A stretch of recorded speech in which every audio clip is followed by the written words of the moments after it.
Ladies and gentlemen, welcome to the Game & Watch podcast. This is episode number 96. I'm your boy, Justin Reed, a.k.a. Too Tall For You Fool. I am joined once again by my main man, co-host, F-Man, Finest Dabs, a.k.a. OurViewGaming, OVG, whatever he wants to call himself these days. Yo, what's going on, people? Yes, the Game & Watch podcast, just a reminder, folks, if you're watching or listening, we thank you guys for doing so. If you just be sure that you can watch us on any available platform that we are on. If you're watching, you can listen on any available platform that we're on, and if you're listening, you can just be sure to watch us.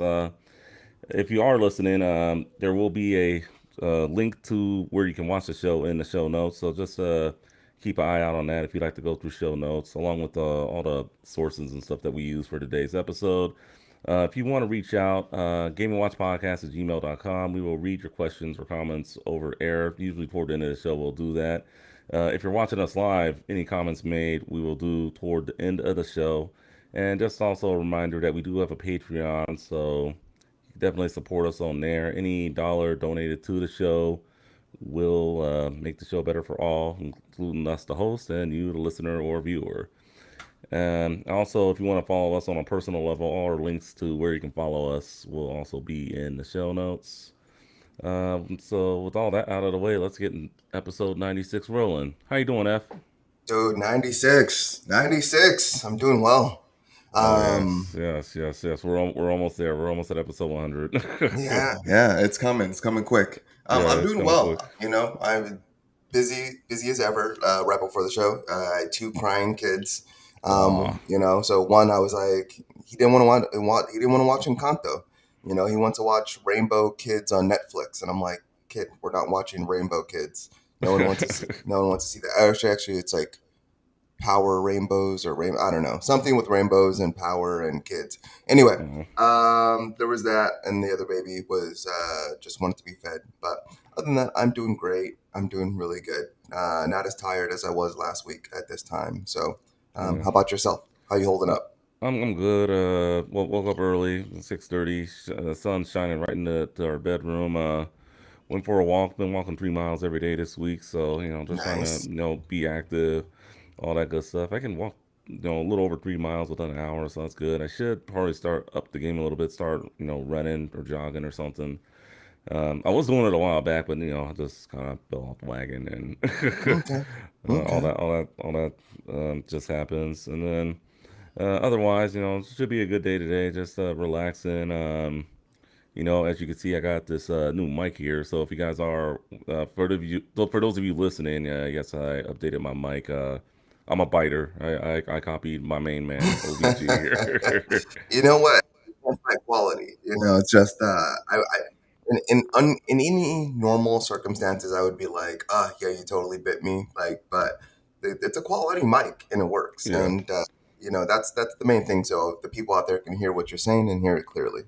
Yeah, yeah. I mean, and that's just the thing about podcasting in general. And we've been. I mean, one thing we are gamers, but we love podcasting. So I mean, Hmm. it's a great space. I mean, I'm glad I suggested we start doing it, and we've been running with it. So I mean, for any other podcaster out there, regardless of what it's about, definitely just look at your equipment stuff and all that good stuff.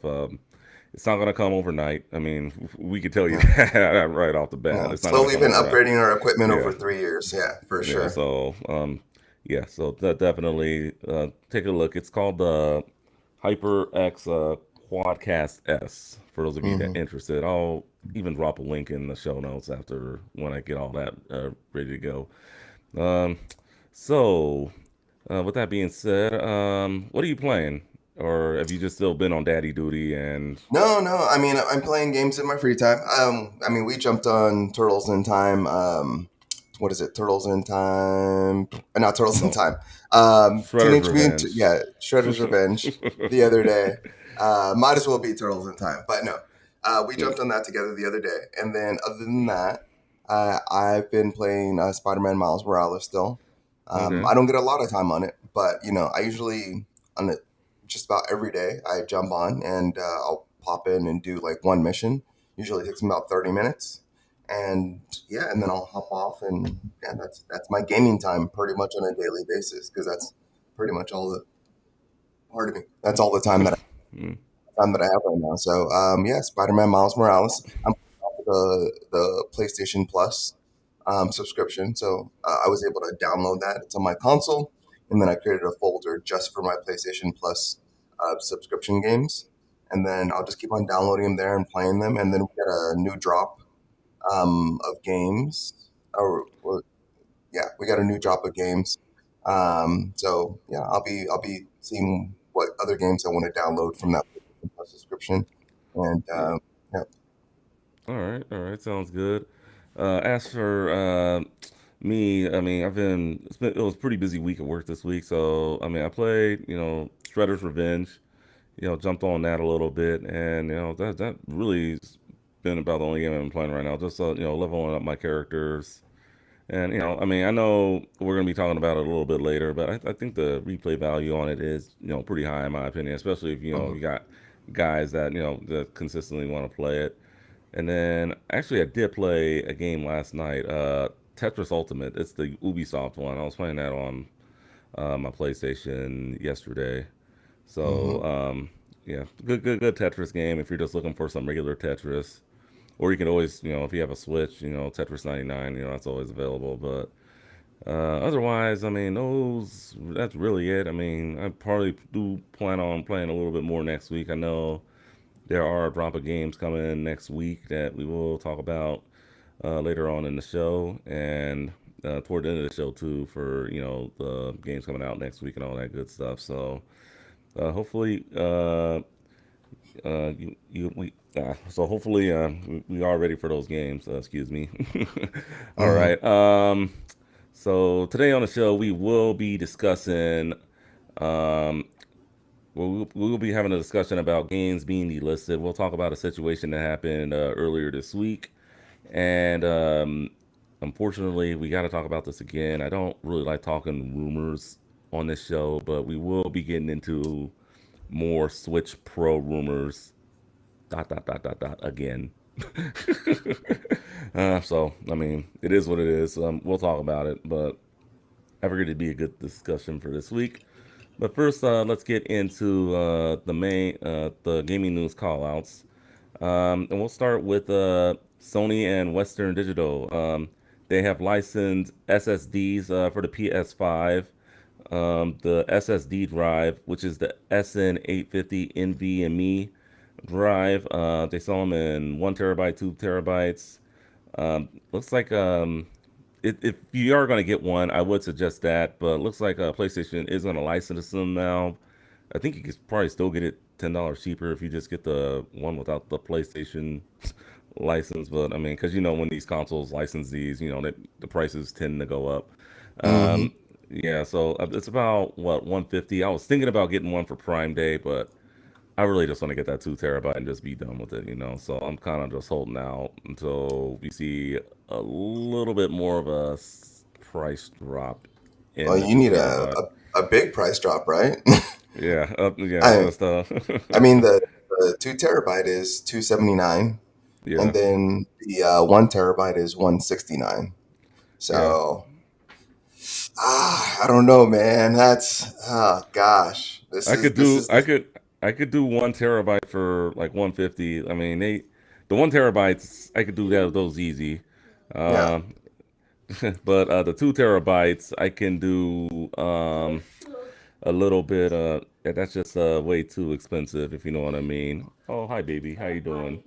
Yeah, no, I mean I bought a 4 terabyte last generation, and that thing cost me about $100. And yeah, that was awesome. I was like, okay, like great, I can just plug this in externally, and then really just have that and just download my games and play off that hard drive. Um, yeah, and I mean, yes, you can technically plug in an external hard drive to this one, but you can't play off the external hard drive. So it's a little oh man, it's a little clunky. I'm glad that PlayStation's finally at least licensing this, so it's an official PlayStation hard drive, which is kind of cool. But at the same respect, like, why didn't they have some type of alternate solution at the release of the console? Like, Yeah, why are we this far in and people have been running out of memory and people have been having to purchase like third parties? Why are we this far into the generation and PlayStation still really hasn't come up with a solution? Or they made it so you can change it, like they made it like so you can take off those plates and change it relatively easy. But in the same respect, like, why didn't if PlayStation knew like they weren't going to be able to create or license like and larger SSDs like prior to like 2 years 2 years in 2 years plus into the console generation, why did it? Like, I don't know. I think there was a better yeah, solution. I just yeah. I think yeah they should have been more ready for this. Not wait for the technology. And this is one of the examples, as you can see that mhm, this console, even though I have one, could have waited. In my opinion, you know, like yeah, if you didn't have all this stuff ready from the get go, if you knew you couldn't play PS5 games off an external hard drive, and you know that people were going to be running out of space, it's just like why put out the console? Because Microsoft did. That's why. But I mean, yeah. I mean, Microsoft at least had a solution though right off the bat. Like, yeah, even though it's proprietary, which sucks. yeah, that's even worse. That's even worse than this. But I mean, Yeah, because we learned with the PSP and just like like past generations, like proprietary memory cards. They kind of make it more difficult. They're all oftentimes more expensive and things like that. But at least yeah, they had a solution for expandable memory at launch. But I uh-huh. mean, if you look at both these consoles, like if you purchase both these consoles and you want to expand their memory, you're looking at like $1,000 out the gate, like without any games or controllers. Like, it's crazy. It's absolutely insane. Yeah, yeah, yeah, for sure, definitely. So, I mean, for me, I know with the PS4, I mean, I swapped out the memory out of that later on. I mean, it was kind of a pain, but I updated it to 2 terabytes. You Mm-hmm. know, and just I mean, they had a solution right out of the gate, and it was easier. The PS5, it's a little more complicated. I'm kind of scared to do it. Like when that day comes, maybe I'll do a video, or I might Yeah. want to watch a few videos before I do it. But it's I'm kind of dreading the day. I'm even thinking about just taking it to a pro place, like a computer shop near my home, and I just having them do it. But Mm-hmm. um, for the most part, yeah. I mean, when that day comes, I mean, we'll I mean, I'll let y'all know, and I'll let you Yeah. know how it goes. Have you filled up your PlayStation 5 yet? Because I've already filled up my PlayStation Series X. You So mean your Xbox Series X? yeah, I'm sorry. I'm obviously not there today. Yes, Uh, My Xbox Series X. no, no. I think I know since I gave up on Elden Ring. Yes, I gave up on Elden Ring. People, the memory went back down a bit, so I want to say maybe. I'm like maybe 200 gigabytes and maybe even less. I know Yep. WWE 2K22 is taking up a lot of space right now with all the Yep. DLC I have there. So I don't think I'm close to being filled. But once I do, I mean, and I'm just trying to hold out like toward the end of the year because I want to update it by the end of the year. I would Hmm. like to do 2 terabytes. I think the 1 terabyte card drive is reasonable. The 2 terabyte, if it goes down to 200, I might pull the trigger. I mean, we'll Yeah. just have to wait and see. I mean, it actually makes more sense to buy like, well, no, never mind. Yeah, never mind. Okay, never mind.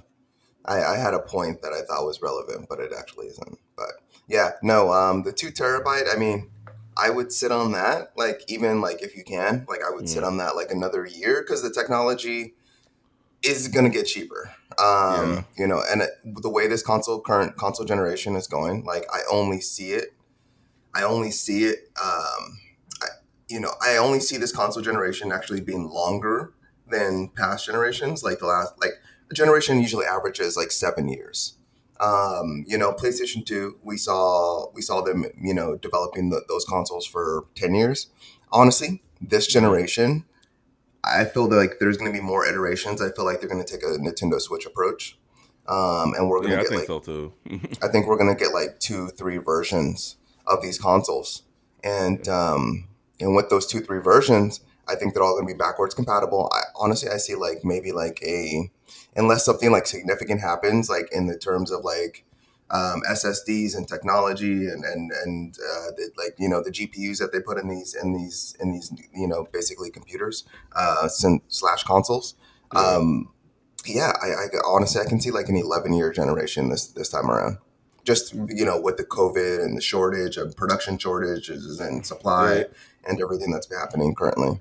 yeah. Well, I mean, I know it may not be their choice, but I mean, yeah, I wouldn't expect the next Xbox console or the PS6 anytime soon. Yeah, Yeah, I mean, I can agree with you there. I can see this generation going at least 8 years, maybe a few years longer than they had hoped. But I yeah, mean, it is what it is. Let's be real. The PlayStation 4 and Xbox One isn't out the window yet. So I mean, it's yeah. I mean, well, they have to keep those consoles relevant for as long as possible. As long as there's like supply shortages and everything, those consoles are going to be relevant that much longer. And I'm sure it's not what they initially had planned, but plans change, and we're kind of seeing that, but this year we're finally seeing them say like, hey, these consoles aren't, we're not, our games are not going to be made for last generation consoles, and we're seeing that more and more. We saw that with Gotham Knights first, and then we've only seen that like happen with more and more games. um, yeah. all right. All right. Well, definitely moving on to some more PlayStation news. Haven Studios is the newest and latest acquisition for from PlayStation. I think we talked about this a while back in March. I guess it was an announcement back then, but it has Hmm. been finalized this past week.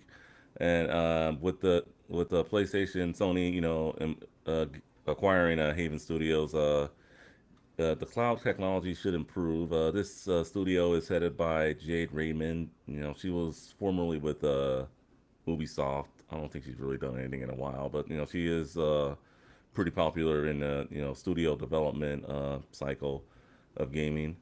So she's behind that, and I guess this studio had like 6 people that were like working remote, and they were finding new ways to work. So, with this acquisition, the cloud technology for PlayStation, we should see improvements. We'll probably see maybe we can see improvements on the PS3 side of things with the cloud gaming and all that good stuff.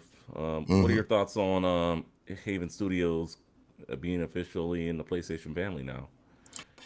Yeah, I think it's awesome. I think it's incredible. I in terms of Jade Raymond, Mm, I think it's amazing that she's created her own studio, and then it's like PlayStation certified already, yeah, because they nice, haven't put out a great. game.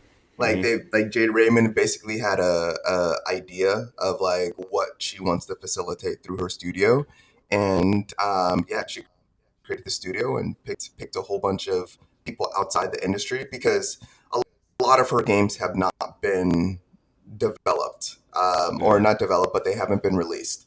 So Hmm. it's great to see, like, I mean, after I think it was over 10 years of games like that she spent on that like weren't released. One of those games that was Star Wars 1313, I believe was the Yeah. game. Uh-huh. Was one of them that she did and wasn't released. But I mean, she's been in the game industry for like a ridiculous amount of time. I mean, Mm. she worked on The Sims Online. She's worked on Assassin's Yeah. Creed, the first one. The second one, she's worked on Watch Dogs, Watch Dogs. I the know she Mighty had. Quest for, yeah. I mean, her resume is there, so I'm kind of not surprised that PlayStation has like picked her up, picked up her studio, and Hmm. really did like really like has a lot of faith in her and what she can do. Uh, but yeah, I think it's absolutely incredible, and she's working directly with Mark Cerny and R&D and cloud gaming. So I wonder if they are going to work with like Bungie maybe and do some of those multiplayer games that or live service games that like Sony talked about earlier this year, because Sony said they're going to have like 10 live service games earlier this year, and I would not be surprised if Haven Studios was assisting in making that like a reality, because that's a lot of servers. That's a lot of support Yeah. to give. Yeah, so I mean, definitely. I mean, with the Haven Studios coming on board, it should be real good for PlayStation, especially if with the 10 live service games. I wouldn't be surprised if they develop one of them, and good for Jade Raymond. Hmm. Hopefully they do good things with this acquisition. Some more Sony news that we got. Sony PlayStation introduces a new loyalty program called PlayStation Stars, and I think this is yeah, it's not not NFTs. Yeah, we'll get into that in a moment. But I mean, yeah, I couldn't resist. But yeah, I think this is going to be definitely pro consumer. I mean, they'll give you like digital like funds or something like that if you play just doing something or points. Yeah, by just doing something simple as playing a game and then just doing objectives throughout the months. And you will be able to get rewards on the PlayStation Store, and then I guess you can also use those points to get collectibles. Hmm. So now I guess with these collectibles, people thought that, hey, is Sony getting into the NFT, and they clarified by saying no, they are not. It's not. It's definitely not NFTs. Definitely not. You can't trade them or sell them. It is not leveraging any blockchain technology, and definitely not NFTs. So for now, but I mean, Hmm. um, what are you excited about this? Are you interested to see what rolls down later on the line with this? No, no, uh, I'm not. I I've already been part of PlayStation's like previous loyalty like programs, and they just kind of fizzle out and always disappear. okay. So yeah, no, I'm not like I was. Man, this is like back with like the PlayStation 1, PlayStation 2. Oh, But like one of I was those. Oh, that's originally old. like, yeah, like back with like the original like loyalty program, and then you got like official demos and try it out and stuff like that. It was almost like game tester, like it was almost like you're a free game tester, and then they would like ask you, like they sent you an email and you would provide like feedback through like email survey about games and things like that. They would send you like free swag, like physical swag. Okay. Yeah, so like I received like a couple things from PlayStation, yeah, and things like that.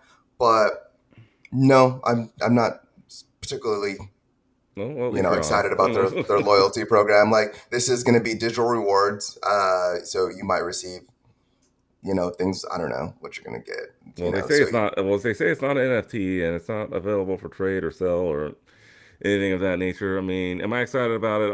I just want to see. I mean, I think it's pro consumer. I mean, I wasn't deep in the PS1, even the PS2, even though I had them like you were. So I mean, hmm. like I wasn't like a member of like any of those programs back in the day, and I mean, I've seen stuff like this before. I mean, eventually, like it does, fizzle out. So, I mean, but we're in a new day and age, and um, I mean, I just want to see what happens with it. I mean, we'll get more information later on this year. So, Yeah, it's not a bad thing by yeah, any means. Like mhm, it's a way for those like diehards, like people that like do like getting trophies and like playing. It's a way yeah, to get stuff. And then Microsoft has been doing something like this for years. yeah. So, it's good to see like PlayStation is gonna have something similar. Where you play, you get trophies, and you're rewarded for it. So, I mean, there's nothing wrong with that. I'm just not particularly one of those people. I'm not a trophy hunter. I play games for the games. I don't play for, any other rewards than enjoying like a game, for, you know, 2 hours to 150 hours or 300 hours, however, like, that's the only reason why I play games. I just enjoy the games. I don't need any of the extras personally. Yeah, yeah, well said. All right, last bit of PlayStation news. Stray. Well, I mean, I guess it's going to be going to PC next week along with PlayStation, but it will be getting a physical release later on this year in September, and I guess they will have I guess a deluxe edition or something like that where you can get bonus goodies such as a vinyl soundtrack and all that other good stuff. So yes, it's coming later this year. It's coming September 20th for the PS5 and the PS4 also. Exclusive will be 44.99. The regular one will be 39.99. I mean, this game is on my radar. I'm thinking about just Mhm. waiting until September to get in the physical version, but I mean, I do plan on Mhm. playing it. And I'm sorry for all you dog lovers out there. It could not be a dog. It has to be a cat. Okay. Don't And worry though. There's dogs in the game.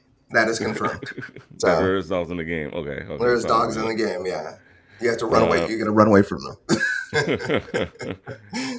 so, what would you do? I mean, would you, if you really want to play this game, would you just wait for the physical version, or would you dip in just to get the digital, play it right away, then get the physical version later?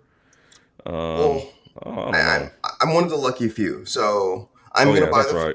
I'm gonna buy the physical version, but this is the third party day one release Hmm. for the PlayStation Plus subscribers. So Yeah, I am in the I don't know, I hate these tiers. I'm in the premium yeah, tier. premium. Yeah, so I get this game day one on July 19th to play.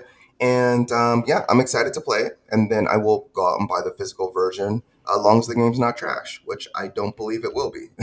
Yeah, So, I don't think it will be either, but I well, know for me, it's making me want to upgrade to the extra premium tiers now with this. mhm. But I mean, I'm not going to. But I mean, I mean, just think about it though. yeah, Like, if you go up to the premium tier, it's going to mm, cost you like $40. yeah.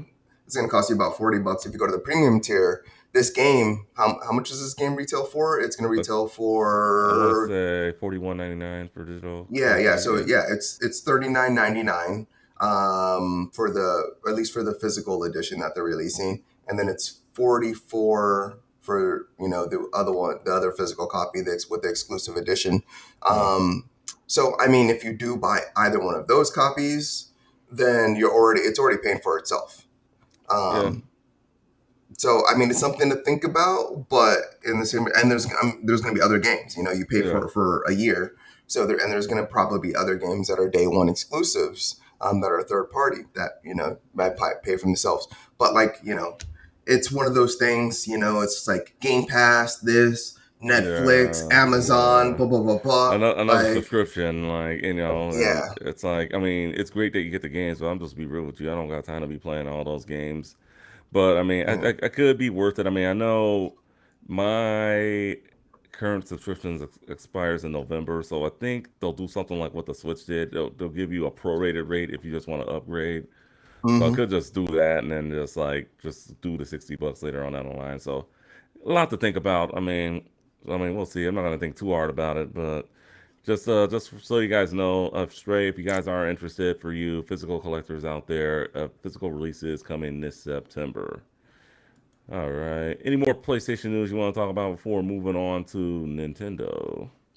Let's see. I mean, I kind of didn't answer your question. I answered it, non-answered it. But just in regards to your question directly, yeah, I mean, I because we're seeing this a lot more often. We're seeing like digital copies get released, and then we're seeing physical copies released later. We're seeing this with Ninja Turtles, and this tends to happen more with smaller games. Usually, it doesn't happen with Triple A's, but Hmm. there's even other games that we're seeing like not released at all physically.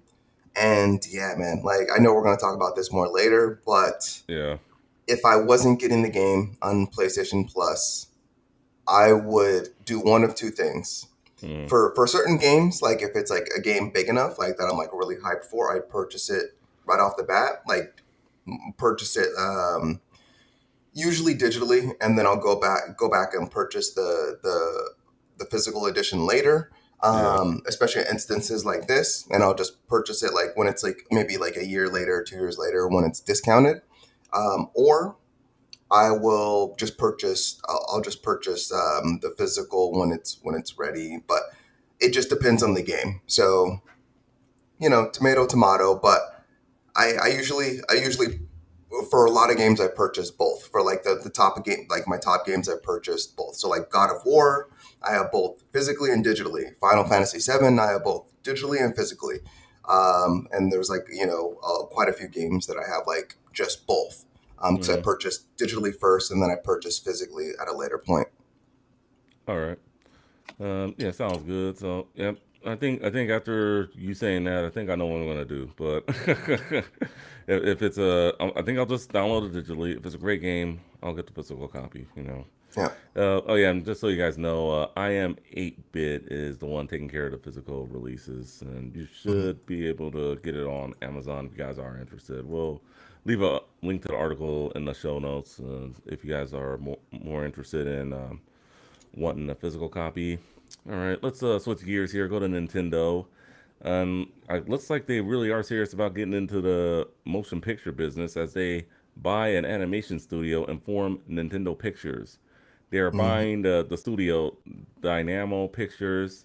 They've been responsible for things such as let me see. Yeah, I can't see any of their things Yeah, here. Dynamo, they've done Ghost in the Shell on Netflix. Yeah, Um, Yuri on Ice. Yeah, they did yep. that, and then the Pikmin short movies. That's what they also did. So yeah, it looks like they are a little more serious about getting into the motion picture business, especially with Sony doing Uncharted and Last of Us series.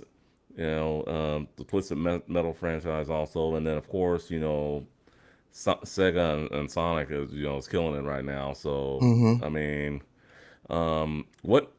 So is this? I have a couple questions. Okay. Is this a good acquisition for Nintendo? You feel? Yeah. Yeah.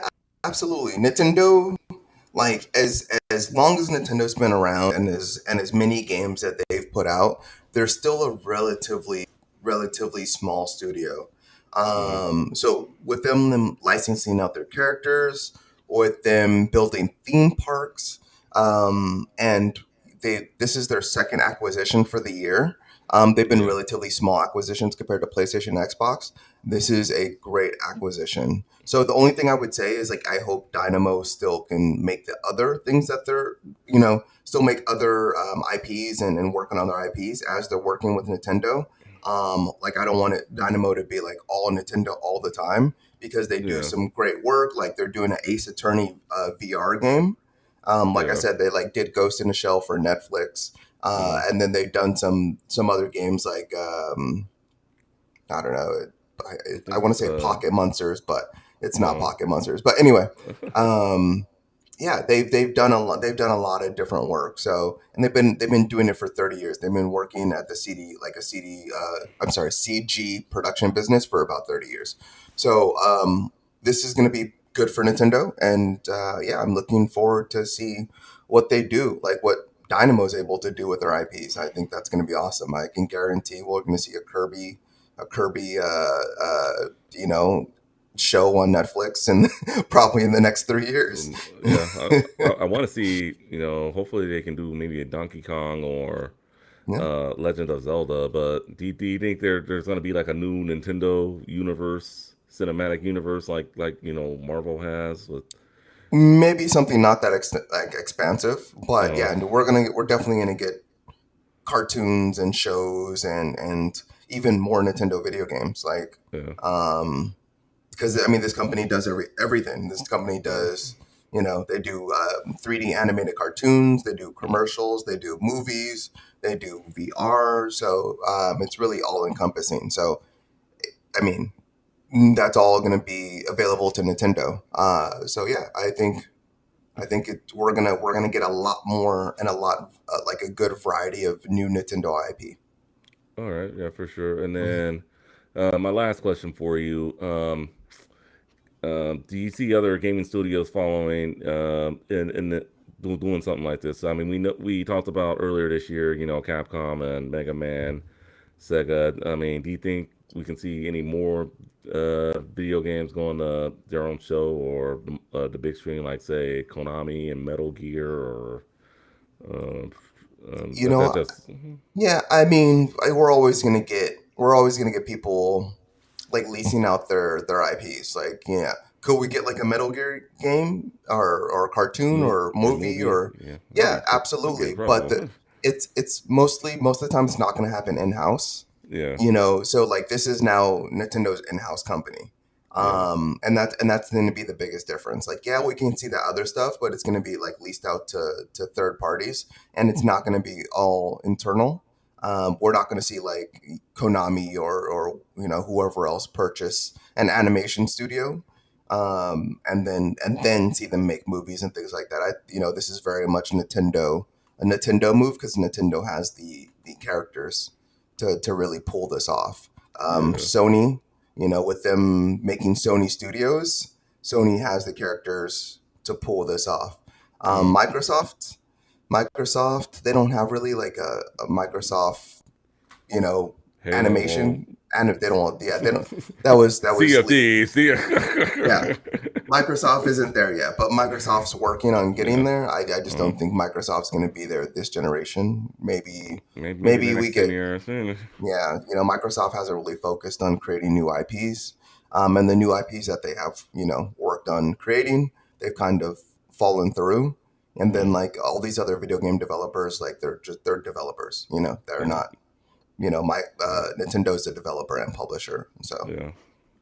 Yeah, so I mean, yeah, I think what Microsoft is, they just been buying studios, but they gotta concentrate on like that next big IP if they want to really draw people in. And right now, I just don't see it there.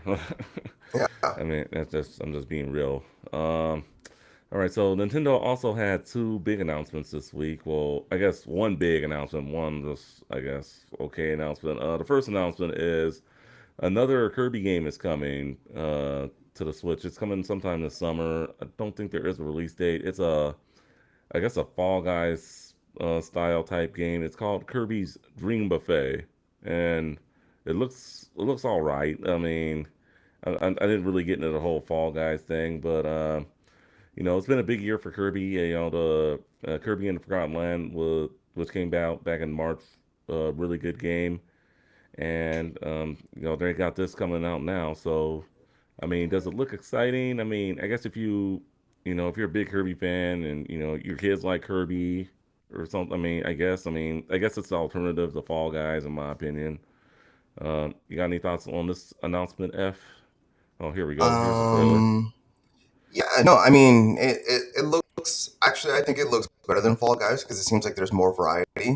It's like Fall Guys along with like Kirby the actual game. Yeah. Kirby's Forgotten Lands that was released Uh, earlier this year. We see some yeah. of those aspects. We also see um, what was the Mario's Bowser's Revenge. Like we see some of those elements, Oh, along with like Fall Guys. Like we see like a Bowser's lot of Fury. those. Yeah, Bowser's Fury. Yeah, we see a lot of those different elements within the game.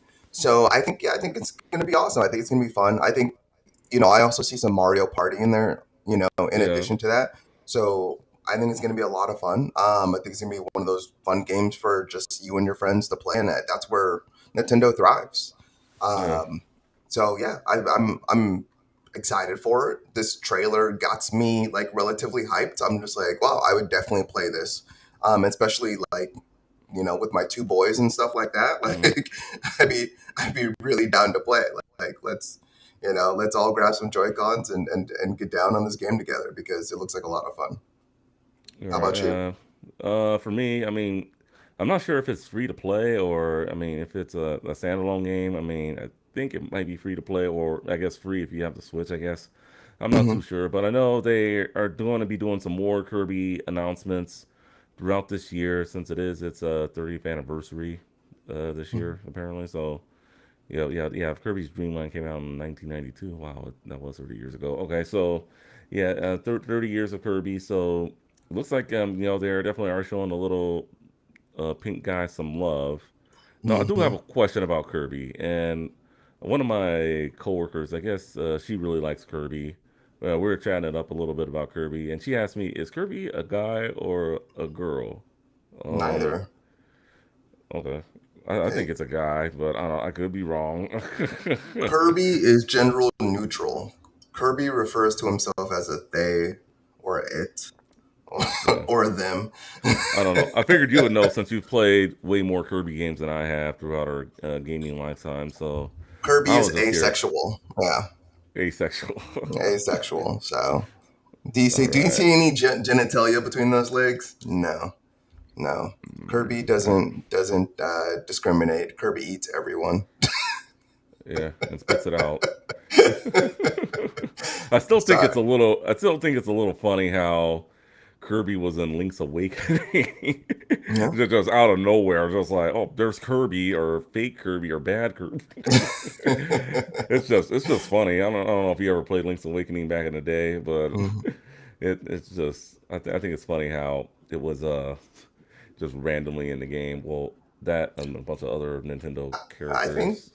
I still don't see why Nintendo has not made more cross character games. Like, Yeah, like they have like all these different IPs, but they don't share them really in universes. Like every once in a while they make an appearance like in yeah. each other's games, but I mean, I feel like they need to take advantage of that, you Yeah, know? you think they would. I think Mario Kart is the closest example we've gotten to it over the years. I mean, they have Link. You could do some of the Captain Falcon courses in Mario Kart, and then, of course, some of the skins that you can use. So Yeah. I that's mean, why it's a gold many people, mine. yeah. Yeah, Yeah, so, people love those types of games. They're just like, "Oh yeah, like, I get to be Zelda in I don't know, whatever yeah, game, but yeah, I think they need to do more of that. And I mean, Smash, of course, Smash and Mario Kart yeah, are the biggest examples of that. I yeah. think Nintendo should really capitalize on that. So if Nintendo, you're listening, which I know you're not, there you go. Do more of that. Do more of that. Okay, so not another big announcement that I think everyone's ready for Bayonetta 3. It finally got a Mm. release date, people, and it's not being postponed to 2023. It is coming out October 28th, 2022. October is gonna be Ooh. October is gonna be stacked. October is gonna be stacked, and looking at the preview, the trailer for your opponent. Okay, good. I think this could be a game of the year candidate, if you ask me. This preview. I don't know about that one, but I mean, it looked good. It looked good.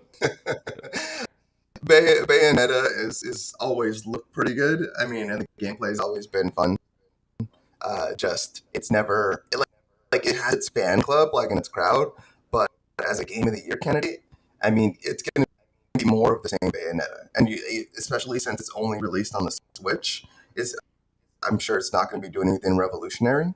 Yeah, But yeah, I game of the year probably not. Probably a maybe yeah, nomination. That's what I meant. yeah. It might be the best game on the Switch this year. I mean, minus Kirby. I don't know. Like, those two can go head to head. We'll see. But yeah, I don't know. Yeah. That's a strong phrase for game of the year. All right. Well, we'll just have to wait and see. We'll have to wait and see what else comes out the rest of the year. I mean, we still have Have you played five. Bayonetta 1 and 2?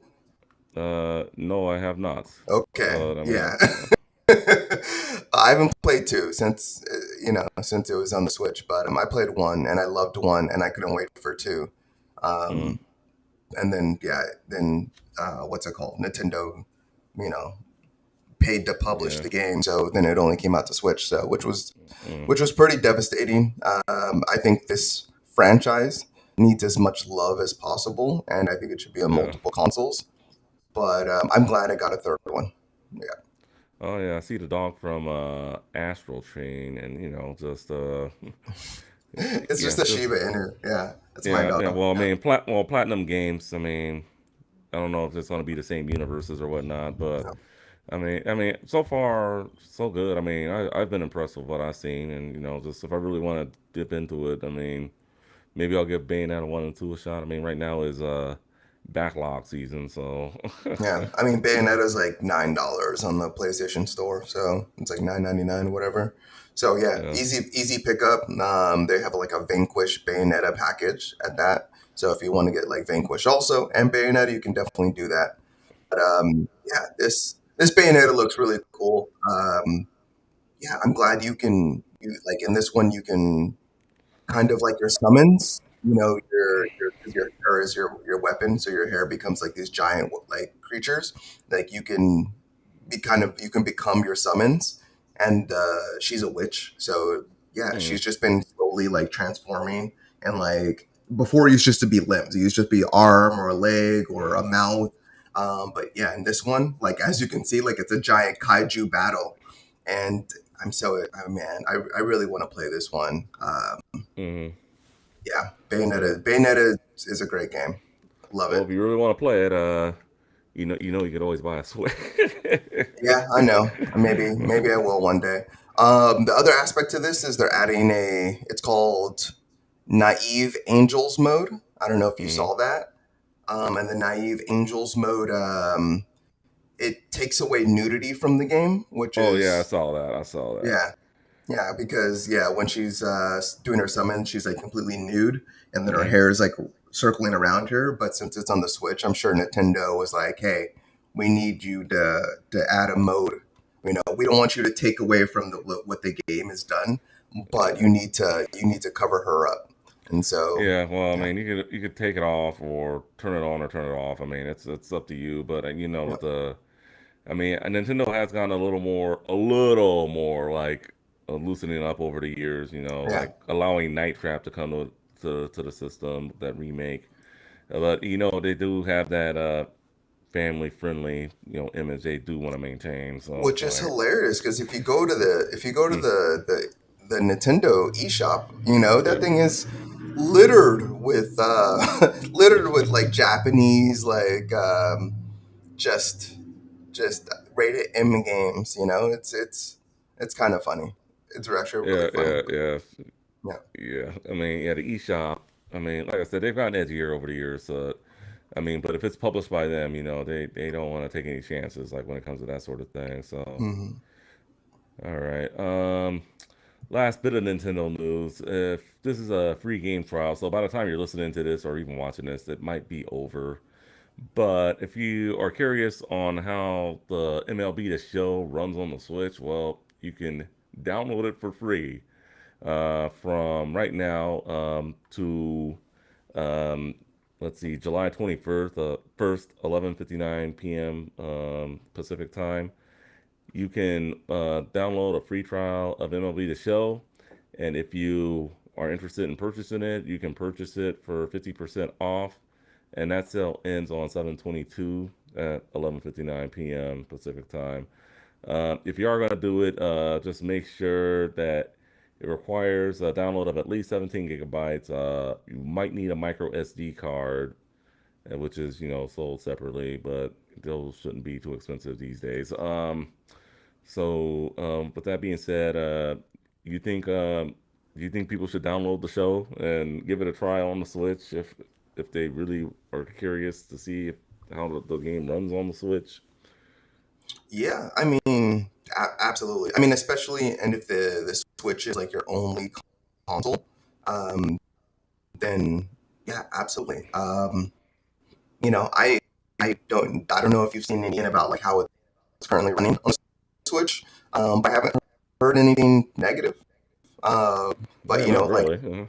the new person added to our Discord, like Sugoi Power, like the Switch is their only console. So I mean, Mm, Like if like they're into only baseball, then or not only baseball, but if they're into baseball, yeah, then download it. Or if whoever's if you're just only into if you're into sports games, this is the one of the best. This is the best baseball game there is.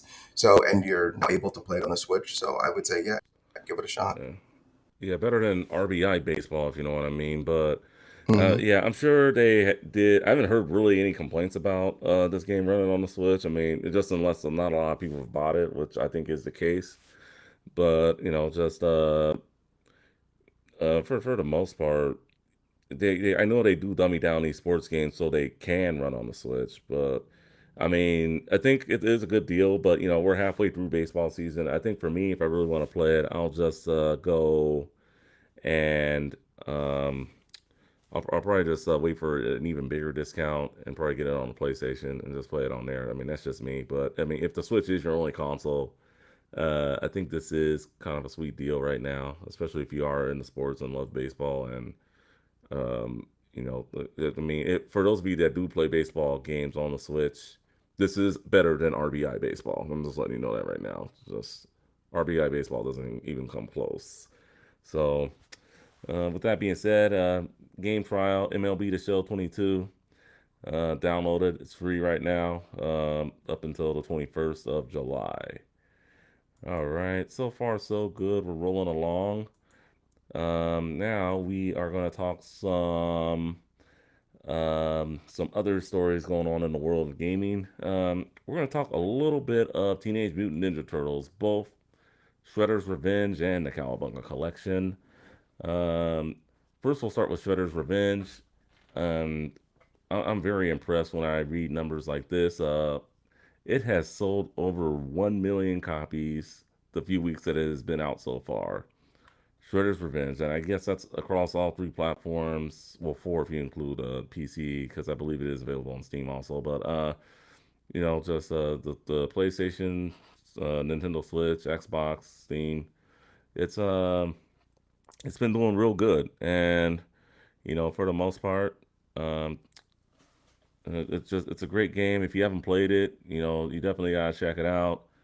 Um, I guess some would argue that it may not be the best Turtles game ever, but if you're a big beat 'em up fan, I mean, unless you can think of another game that is better than this I think is arguably like the best beat 'em up I've ever played.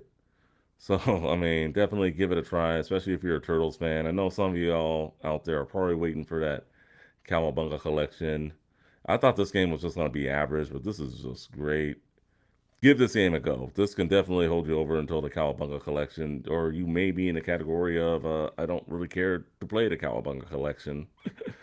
All right, I think I've spoken enough about this 1 million copies. What are your thoughts?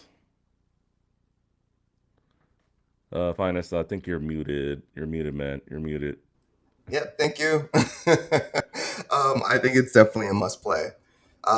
It's just an incredible brawler slash beat 'em up. So yeah, if you're into him, you should definitely pick it up. I would say definitely arguably the best. I definitely think there. I definitely have a couple other favorites out there. The only gripes I have about the game is the amount of levels and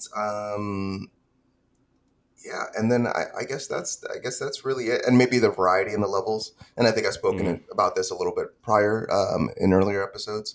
But yeah, those are my only two really gripes. But other than that, the sprites in this game are absolutely gorgeous. The soundtrack is wonderful. Soundtrack is so good, and yeah, overall, it's a great game. There's a ton of moves that you can mm, get within the game that does change up the gameplay as you yeah. continue to develop your turtle or your rat or your Casey Jones or April. But Hero. yeah, your hero. Yeah, so it's a great beat 'em up. Yeah, I love it, and I have like just a section. I have like a row of just beat 'em ups in my library. So this is definitely one of the more fun ones. And yeah, I wish or I hope that they release DLC for the game to keep it going. Yeah. Yeah. I mean, over 1 million copies. You think they got to do something? I mean, Mhm. The artwork is wonderful, soundtrack amazing. It's available on Spotify and Apple Music. If you guys love the music from the game, it definitely brings you back to that late '80s, early '90s vibe.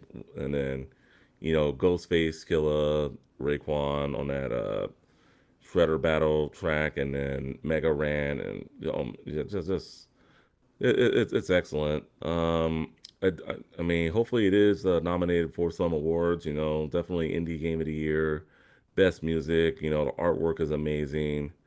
I mean, I may be going Mhm. on a limb here. Hopefully, it gets a nomination for game of the year, but we'll see. We'll have to wait and see. Yeah, I mean, I don't see it. Of course, it's not win game of the year, It but won't, no. I would love to see a nomination. Like Yeah, if that happened, like that would be just amazing. Um, but yeah, I don't think that's gonna happen either. To be, if I'm going to be completely honest.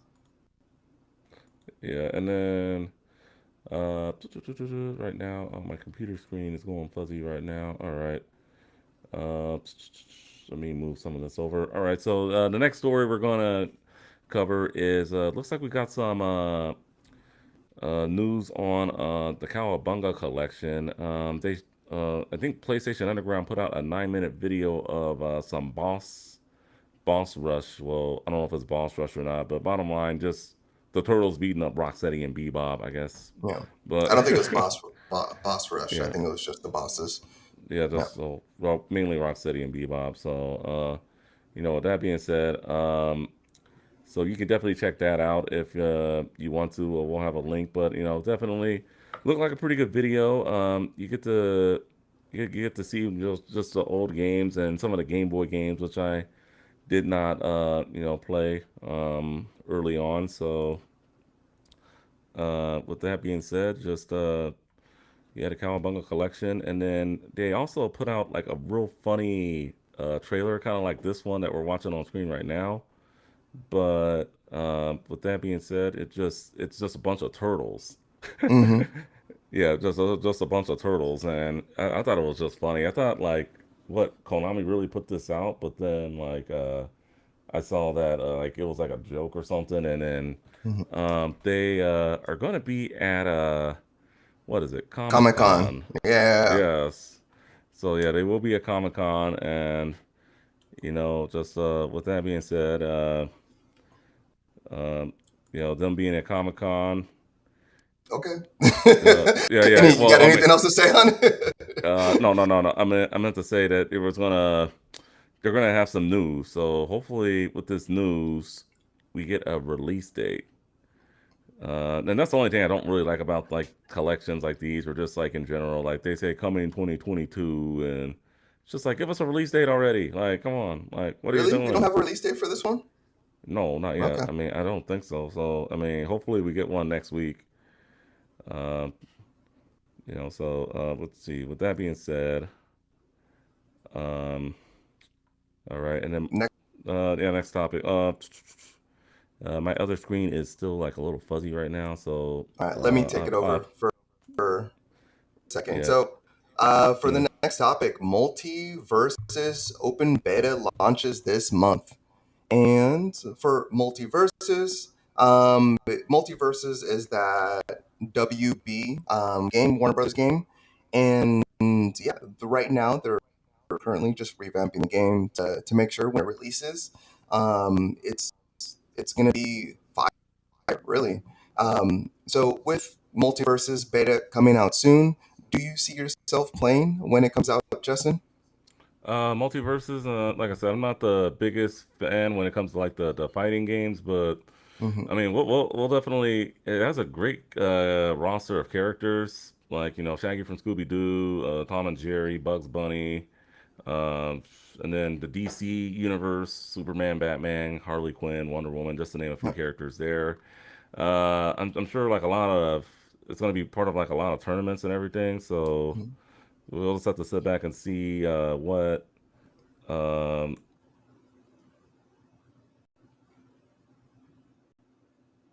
Oh, I lost Justin. All right, I guess I'm a solo show. Well, Multiverses is coming out July 26th. Yeah, like Justin was saying, there is plenty of characters that will be getting within this game. So, hey, welcome back. Welcome back.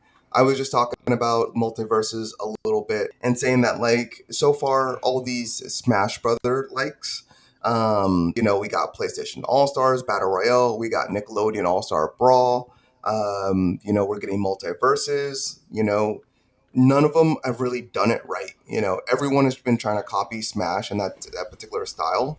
Hopefully, multiverses takes some of those notes from Smash Brothers, and is able to really nail those mechanics in terms of gameplay and feel. Because if it's too floaty, if the hits don't like feel like there's like some crunch to them, people aren't going to be want to be engaged with it. But I do like the roster of characters in this game. How do you feel about it? The roster I think is great, and I just think it's weird. I mean, hopefully they don't like OP the DC guys over the rest of the whole Warner Brothers lineup, but I don't think they will. But they just got to make it fair, I guess.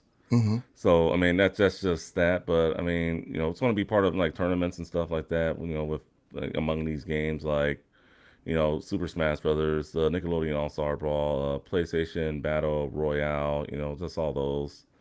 So with that being said, um, just should be pretty good in terms of what we see from the game. But I mean, if you're a fan of these types of games, you should be very excited. So moving on, uh, Aliens. A new Aliens game is coming to Unreal Engine. I'm not sure what console it's coming to, but it's not to be confused with the Aliens Fire Team Elite and the upcoming Aliens Dark Descent that was announced at Summer Game Fest. But um, 20th Century Games has announced a new Unreal 5 powered single player Aliens adventure is on the way. How do you think a game will look in Unreal Engine 5 with Aliens, Finest?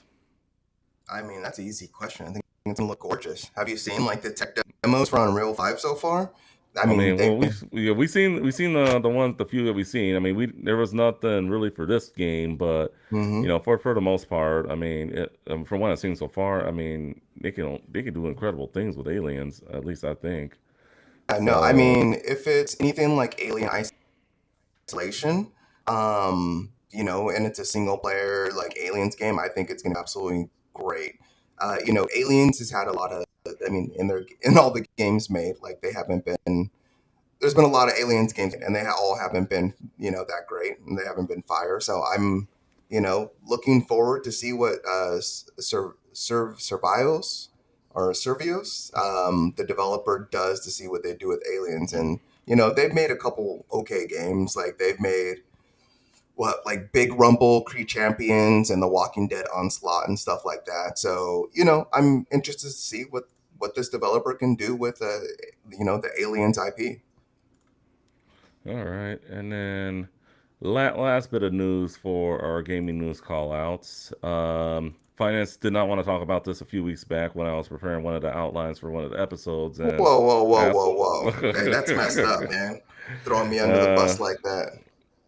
all right. I mean, well, okay, okay. I didn't want to talk about it because I knew it was coming out this week. Yeah, yeah. If you want to put it that way, all right. I know some people were worried that the Genesis, well, not Genesis, Sega Mega Drive Mini 2 that had been announced. A lot of people wondering, is it coming west? Is it coming, stateside? Your answers have been answered. Yes, it is. It is coming. Yes, the Genesis 2 Mini and or Mini 2 or 2 Mini Genesis Mini 2. I don't Mega know, but Drive 2, Sega Genesis Mini 2. It's yeah, so many names. Yeah.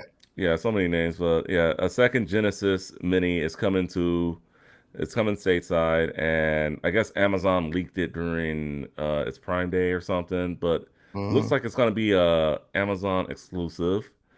It is releasing October 27th. You can pre-order it now. I believe it is $99. I could be wrong. It's probably going to be a little more with shipping since it is coming from Amazon Japan. So here are the full list of games, and some of these are Sega CD games. So Just be ready. Afterburner 2, Alien Soldier, Bonanza Brothers, Fantasy Zone. See, which is a new Genesis port. Yeah, we are going to be getting some unreleased games with this too. Lightning Force, Mansion of Hidden Souls, which was on the Sega CD. Night Striker, which was on the Sega CD. The Ninja Warriors Sega CD version. That game looks terrible. Just stick with the Super NES one or the Ninja Savior game that came out a few years ago. Outrun, Outrunners, Rainbow Islands Extra, Rolling Thunder 2, Shining Force CD, Shining in the Darkness, Slip Heat, which was on the Sega CD, Sonic 3D Blast, which I could never get past the first level of that game. It looks real fun though. Sonic CD, Splatterhouse 2, Star Mobile, which is another Genesis port, which was previously on the PC Engine. Super Hang On, The Ooze, which I think is a very weird game, Vector Man 2, and then Virtual Racing.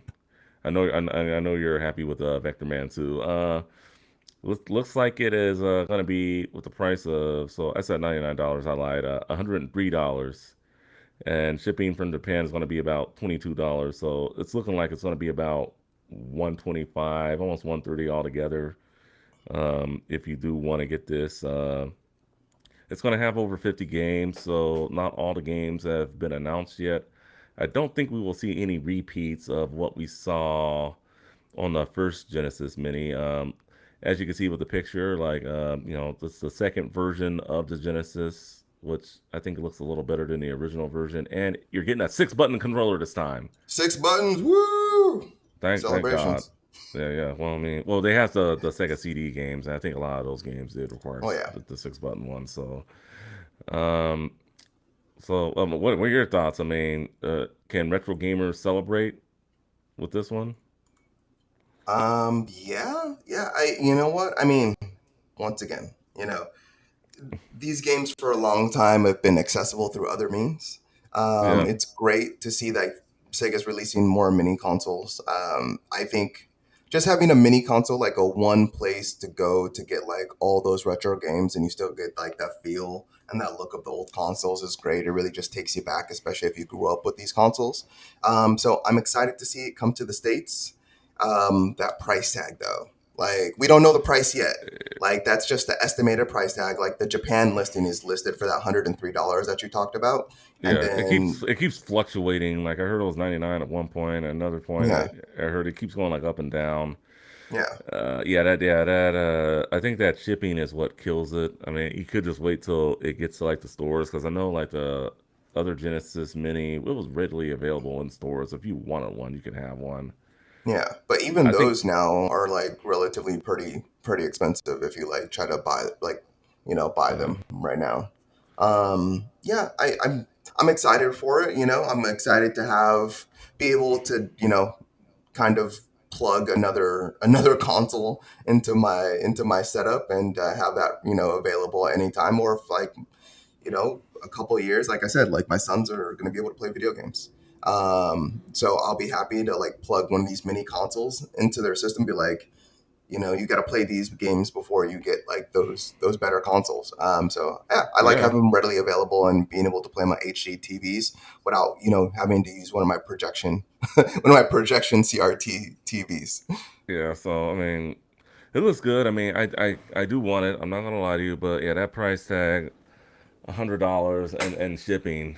The shipping is what like kind of kills it for me. Like, if it was Yeah, like 80 with shipping, I think that'd be fair because the other one retailed about $80.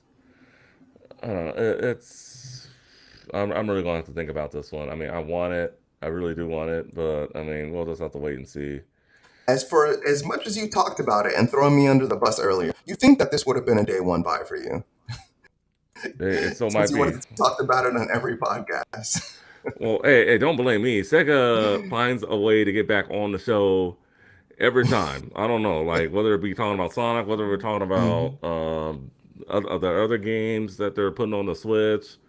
I mean, and it seems like most of the time when we talk about Sega, we're talking about their old game.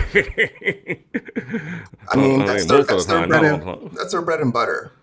If anything, Nintendo can make learn a few things. I mean, of course, Nintendo's the one that first started the mini console revolution, but Yeah, I'll give them that much. But we haven't seen anything from them since. And making limited quantities of those mini consoles, I feel like was just a ridiculous move. Like they made them so they're hot in demand, but that helps the mhm, resale market. If you make a limited edition thing, like that's not yeah, helping the developer or the person like developing or these mini consoles.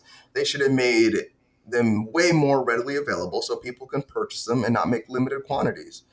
Because I don't think Nintendo's in the resale market from from what I know. yeah, But yeah, I don't know. Yeah. I mean, it's gonna be awesome regardless. yeah. It will be awesome. So, with that being said, if you do plan on picking it up, I mean, great. I mean, I just wish Nintendo would do more of these. I don't think they will, especially with their online. But we'll just have to wait and see. You never know with them. It's Nintendo. I mean, I think it is exciting news for those Genesis fans out there, especially if you're a kid growing up with the Genesis. All right. So with that being said, we get down to our main discussion this week, and it is with Assassin's Creed and Steam, and just games getting delisted in general, which at least has me and maybe the rest of the gaming world just worried. So here's the situation. Looks like Ubisoft did come in and clean some of the stuff up, but well, looks like there was more damage control. But pretty much, Assassin's Creed Liberation had been delisted apparently. So it looks like it had gotten delisted, and if you had bought in the game, you couldn't download it anymore, and you didn't have any access to any of the DLC or the online features of Assassin's Creed Liberation. Let's see. Since then, they Ubisoft did come in and pretty much said that only DLC and online features will be affected by the upcoming decommissioning. Current owners of these games will still be able to access, play, or re-download them. That is what the publisher said, and then pretty much they just said that their teams are working with their partners to update this information across all storefronts and are also accessing all available options for players who will be impacted when these games' online services are decommissioned on September 1st of later this year. It has always been our intention to do everything in our power to allow these legacy titles to remain available in the best possible conditions for players, and this is what we are working towards. The Ubisoft and Steam have updated the language on the page to reflect this, so it sounds like to me either this wasn't made clear to the customers on the Steam front, or that or they did, or they just made a big boo boo and just yeah. I mean, because apparently the game was delisted, so Yeah. I mean that was already confirmed. So um, I thought this was going to be real interesting. So I came up with a couple of focus questions here. How do you feel about games being delisted for games that we already own, regardless of whatever platform it's on, whether it be Nintendo, Sony, Microsoft? Um, do you feel if you own the game and it's delisted and you can't download it again? What are your thoughts on that?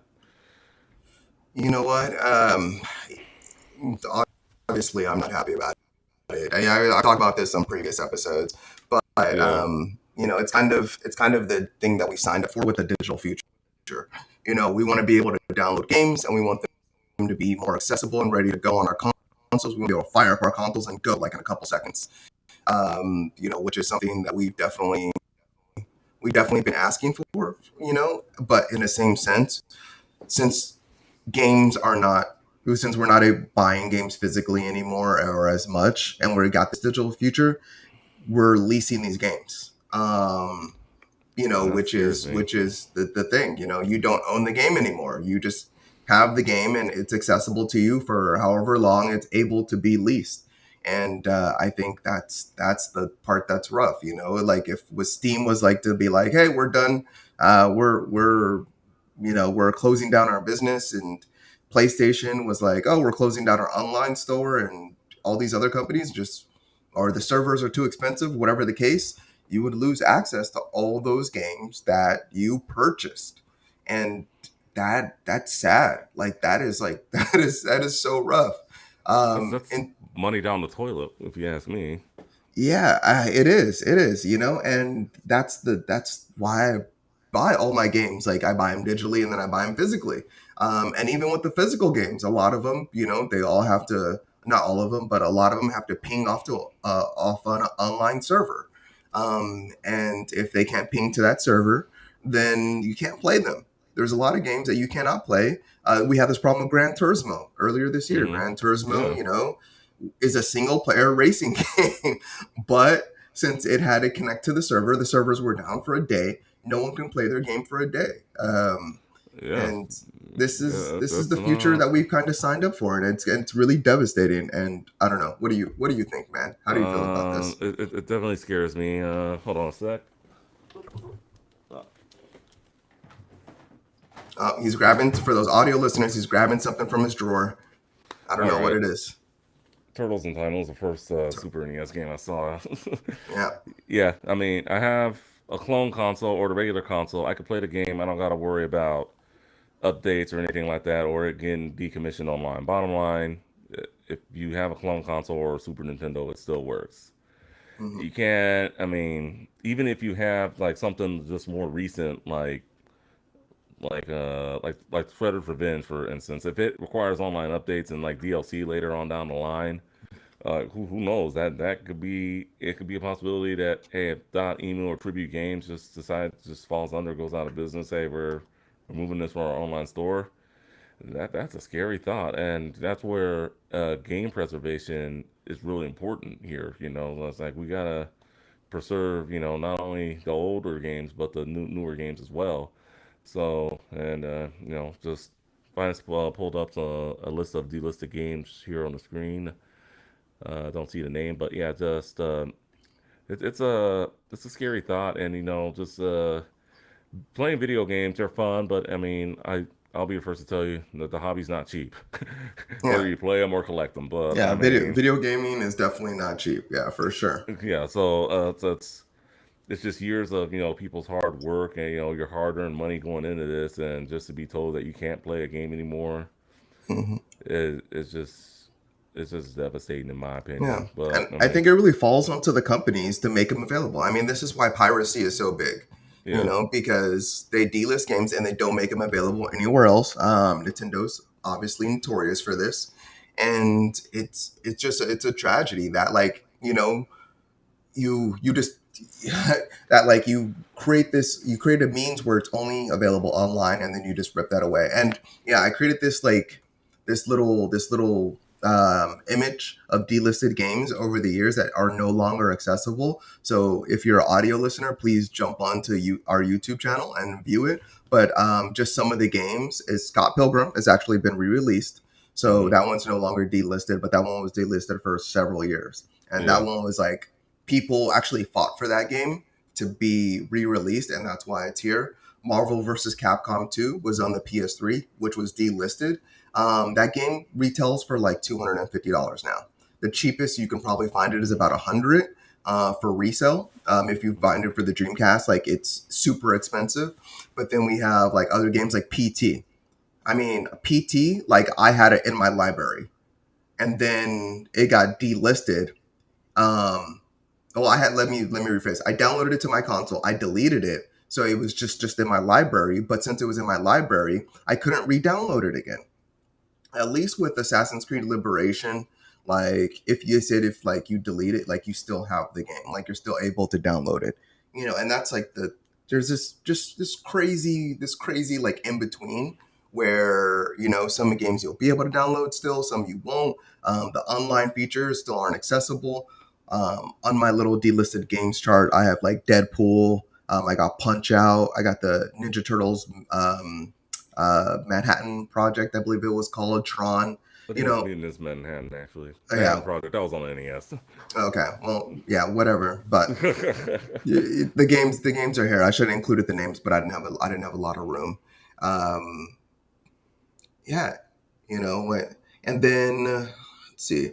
I'm looking at the chat right now, and Autumn posted something that says, "I think it's smart for companies to do this because it does free up servers for newer titles and encourage consumers to purchase newer games."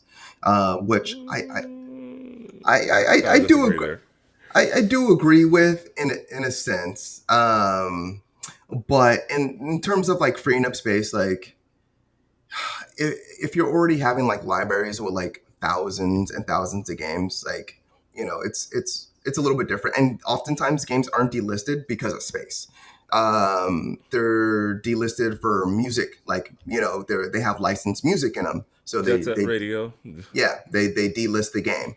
A publisher goes under or a contract runs out. They delist the game.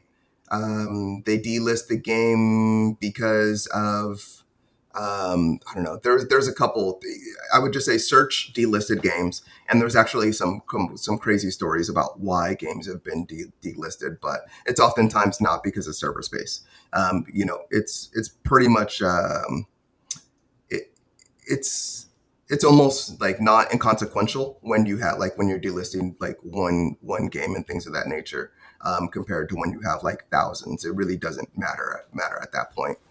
But yeah, it's sad. It's kind of devastating. Yeah.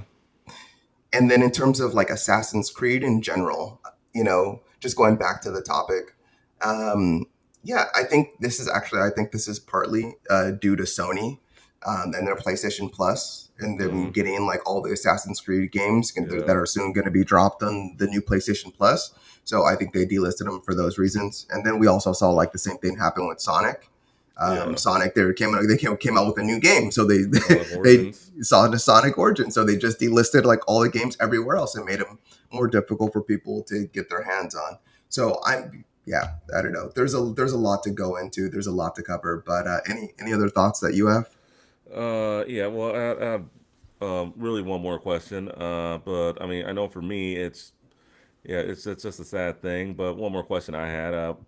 I'll just do a little of the last question I wrote here. What percentage of the community do you feel has embraced the digital age, or do you think they still prefer physical? Like just a ballpark figure on like digital versus physical. Like, Oh, I think it's people that have embraced digital. I think it's probably like a 70-30 split now. I think mm, most of the market is going digital. A lot of people don't want, or don't have room for, hundreds of games and like piling up their in their living rooms or in their garages and things like that, or nor do they want it. We saw this with VHS tapes and 8 tracks and things like and CDs and DVDs and Blu-rays, and we saw that we saw just those markets kind of disappear and go digital. And then I think mm, we've seen that within the video game market. We're currently experiencing that right now. You really can't go yeah, out and buy a cassette tape or a DVD or a VHS anymore. Like, it's really not, it's non-existent. And very soon, in a very near future, that's going to happen with yeah, video games, and we're kind of already seeing that. And that's why companies like GameStop are suffering so much because yeah, so much yeah. of I it can't mean, be yeah, done digitally. yeah. We talked about it last week too with GameStop, and like they want to embrace the all digital age, and I mean, I feel.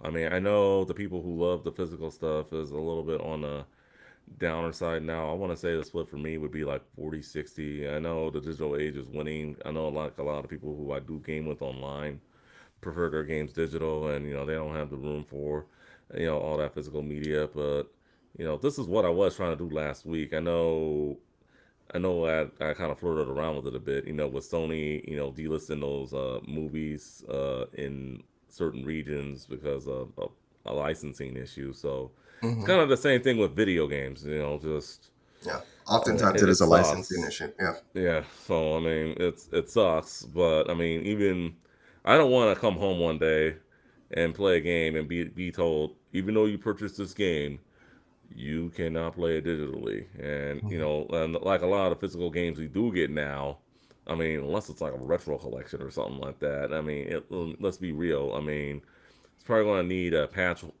day one update or something like that, and Yeah. then anything with DLC. I mean, you can forget it. I know. I could tell you recently, like I told you how like I sold all my PS3 well, a lot of my PS3 games and wiped out my hard drive, and then I had that remorse, like, hey, I want to get all the stuff back again.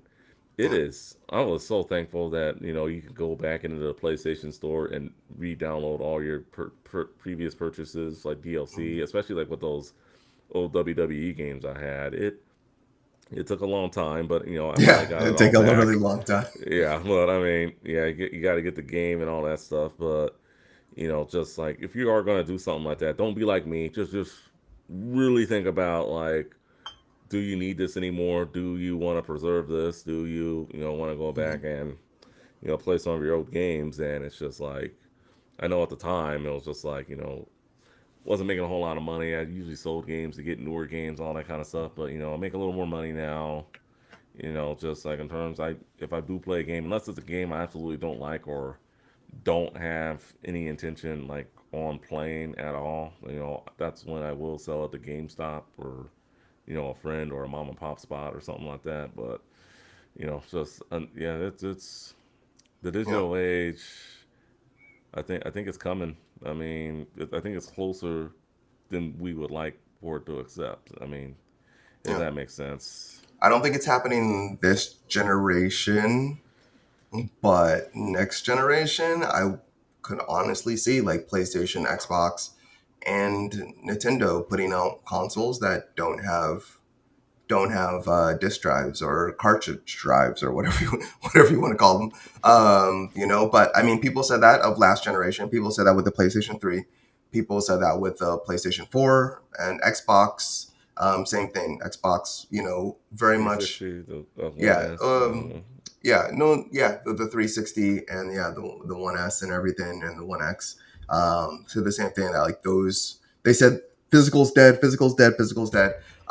And we're still in a generation where physical is viable, but in the next generation and like whether that be like 5 to 10 years or whenever that happens, I can very much see like that generation being finally here where there is no physical, or physical is more of a niche thing that Mm, collectors like you and I do. But I can see very yeah, much the consoles not having disk drives for the majority. yeah, yeah. It's kind of a scary thing. All right. One more discussion topic that I kind of want to go over, and then I don't. I mean, I don't know if you guys noticed. We really don't talk too many rumors on this show, but I mean, we got another article, and people have been speculating, and just Yeah, like with let's the just go for a quick minute. Yeah. yeah. I mean, it is what it is. I guess Nintendo will release a Switch Pro later this year with 4K gaming support. Um, I'm not even going to talk about the source or anything. Do you think a Nintendo Switch Pro is coming later this year, or yeah, or sometime next year? Are we going to see the Switch 2 anytime soon? What are your thoughts?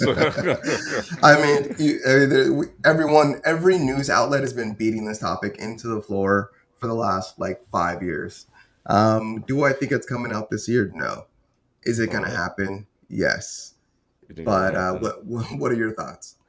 Uh, I don't think we're getting a Switch Pro this year. We might. I think we will see another iteration of the Switch that is more powerful, and I'm talking more powerful than just more longer battery life. I think we will see something that can do 4K gaming and do all that great stuff um, before the end of this generation.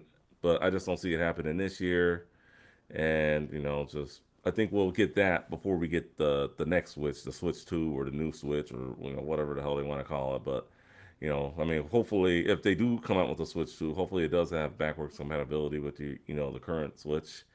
I mean, I think Mhm. backwards compatibility is very important in this day and age. Just people don't like buying a bunch of consoles, like here and there and all that good stuff. So We'll just have to wait and see what goes on with that. Mm-hmm. Yep. Agreed. All right. Uh, Quick. That was quick. yeah, that was quick. I mean, we figured we'd talk about it because I know we don't really talk much rumors on this show, but this is like, why not? All right. Actually, before we get into the release rundown, I found an article this morning that was kind of funny. Find this if you want to pull it up. It was from comicbook.com.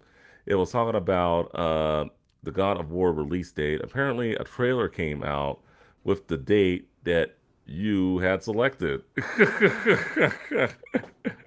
And Yeah. then they it looks like they backpedaled on it, and I, I I don't know. I'm starting to think now that they had every intention on putting that game God of War Ragnarok on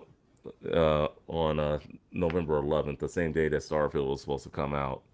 Again, what day of the week is the ninth? The ninth is a what, Wednesday or yeah, November 9th. That is a Wednesday. Wednesday.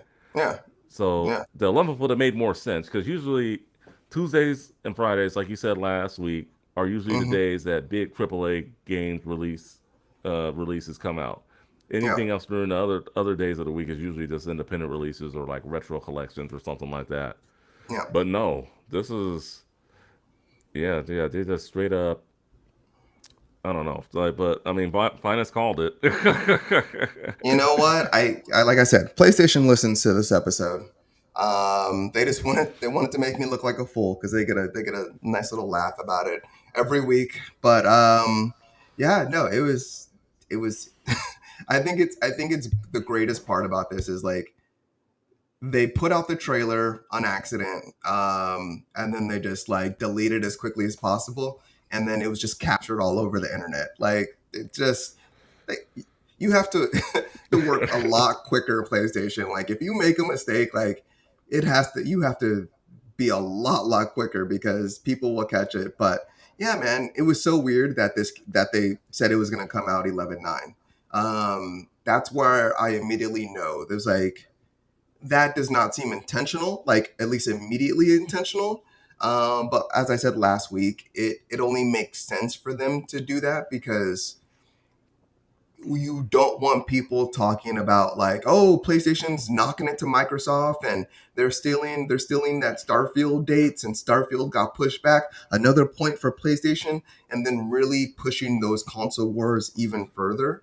I mean, it is going to get pushed even further because it's coming out the same week. I think the same week was even bad enough for them. So, but the day Yeah, would have really but been sticking it to them. nothing was coming out in November. So I mean, Yeah, it makes sense, so but yeah, I think it's great that we officially know that God of War at some point did have an 11/11 release date.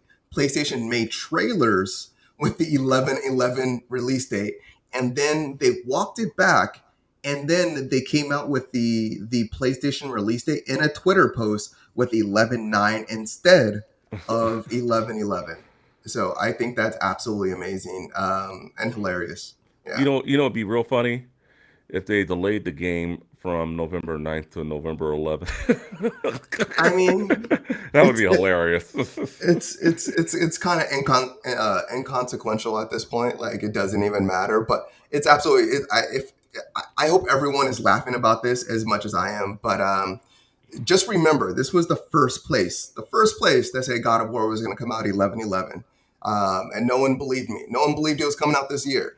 And yeah, it is not only coming out this year, but it is also not being released on 11/11 anymore. But it's being Yeah, released on 11/9. But yeah, hilarious. Thank you for finding this article this morning. You definitely put a smile on my face. So please yeah, come here for your gaming news. yeah, definitely. All right. All right. So we're gonna go through the release rundown of next week, and then we'll do comments. Yeah, my favorite part of the show. All right. So the release rundown.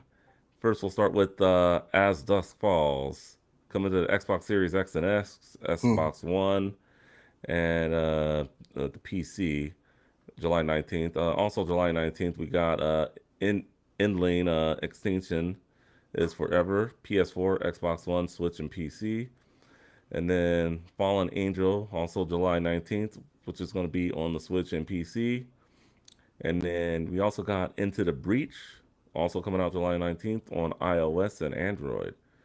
And then we got the big game for this week, Stray, coming out July 19th for the PS5, PS4, and PC. It's a day one if you have the PlayStation Plus Premium. I'm not sure about Extra, but I know it's definitely on the Premium for sure. Um, Bright Memory Infinite coming to the PS5, Xbox Series X and S, and Switch coming July 21st. Uh, Koromon is coming to Switch July 21st. And then Live Alive is coming to the Switch July 22nd. And then Capcom Arcade Second Stadium is coming to the PS4, Xbox One, Switch, and PC July 22nd. Of course, that game, along with the Endling Extinction is Forever, if you can play it on upper generation consoles with backwards compatibility, you should be able to. I don't see why you wouldn't be. Um, any games coming out next week that our listeners or viewers should be on the lookout for? Um, yeah, I mean, there's a lot of good games right here.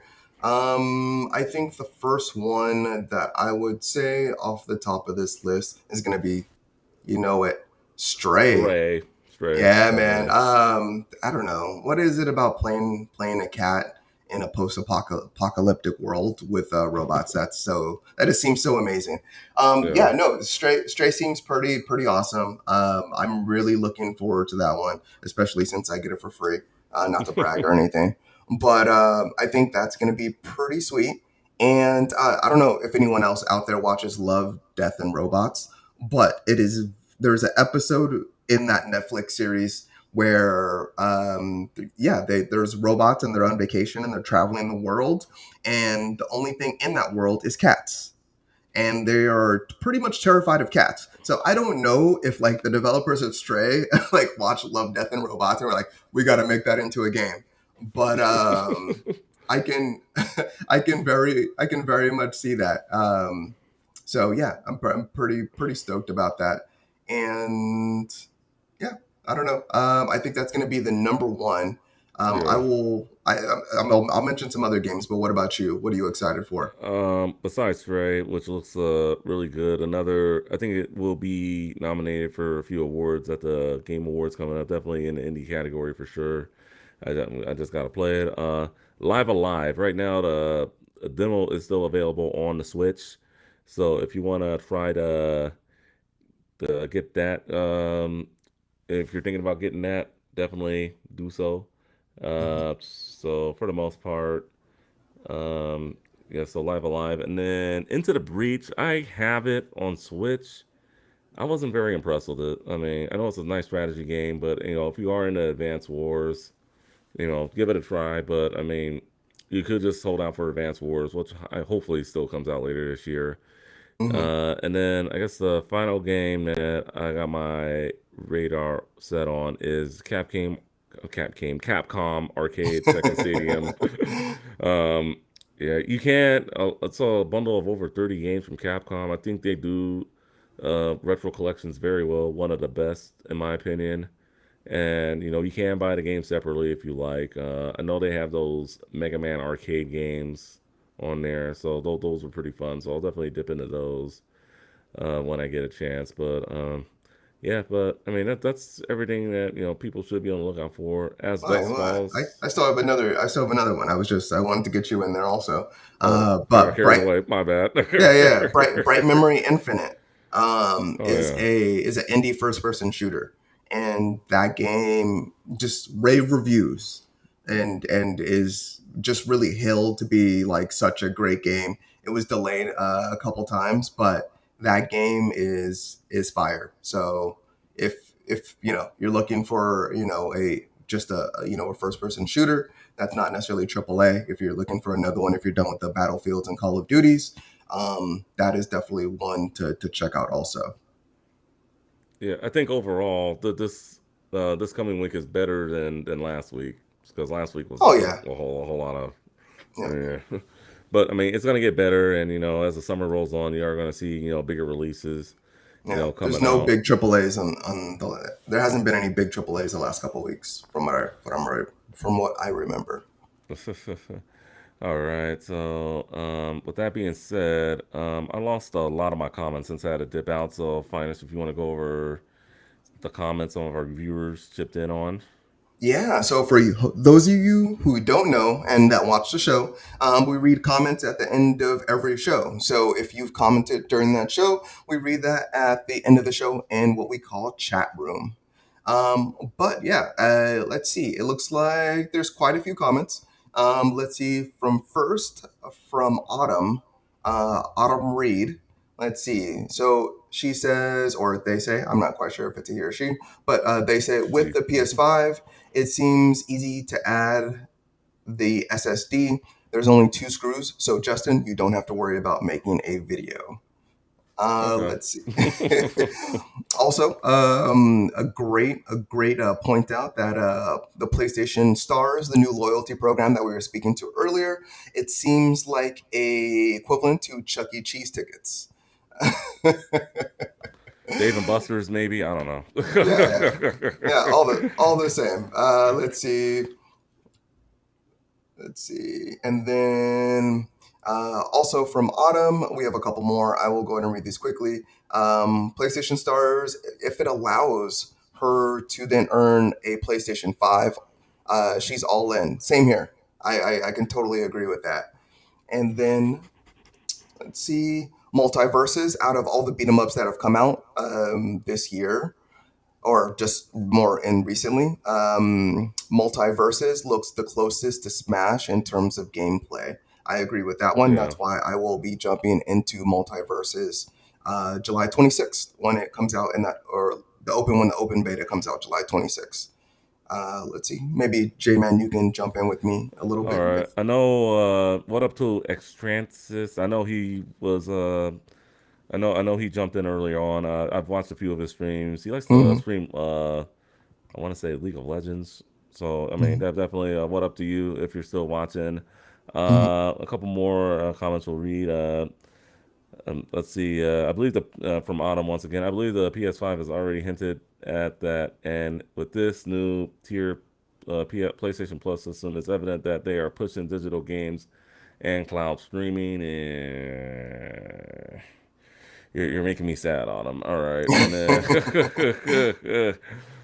all right, and then she dropped a link in here. I guess we could check it out later for more the release date behind God of War's release date, and then we'll read one more. And then she thinks it's smart for companies to do, just take older games off, to free up the servers.